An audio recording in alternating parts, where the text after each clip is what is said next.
सोनम वांगचुक की कहानी एक साधारण बच्चे से शुरू होती है जो हिमालय की गोद में लद्दाख के एक छोटे से गांव में 1966 में पैदा हुआ।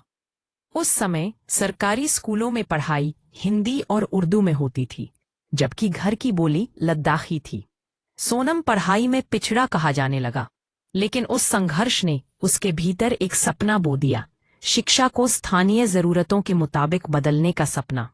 1988 में सोनम ने SECMOL social environmental and cultural organisation for Ladakh की स्थापना की।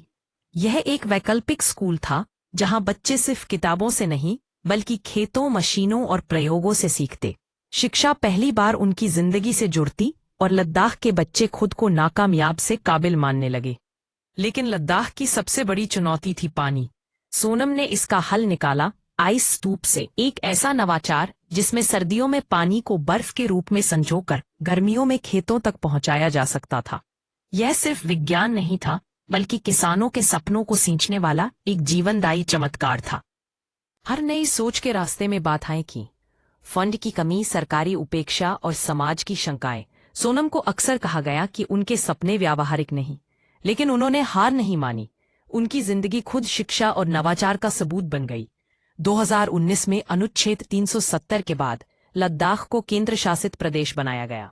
लोग खुश थे, लेकिन धीरे धीरे सवाल उठे, जमीन का मालिक कौन होगा, नौकरी किसे मिलेगी और संस्कृति को कैसे बचाया जाएगा। सोनम ने जनता के साथ मिलकर मांग उठाई, 6th शेड्यूल का संवैधानिक सुरक्षा कवच। सोनम और स्थानीय नेताओं ने दिल्ली में कई दौर की बैठकें की, गृह मंत्री अमित शाह से भी। लेकिन आरोप है कि जहां शुरुआत में उम्मीदें जगाई गईं, वहीं बाद में कहा गया, न राज्य का दर्जा मिलेगा, न 6th शेड्यूल का संरक्षण। ये टूटे वादे लद्दाख की निराशा को गुस्से में बदलने लगे। सितंबर 2025 में लद्दाख ने अब तक का सबसे बड़ा विरोध देखा। शांतिपूर्ण आंदोलन के बीच हिंसा भड़क गई, 4 लोग मारे गए, कई घायल हुए। सरकार ने कर्फ्यू लगा दिया, इंटरनेट बंद कर दिया और नजरें टिक गई आंदोलन के सबसे बड़े चेहरे सोनम वांगचुक पर।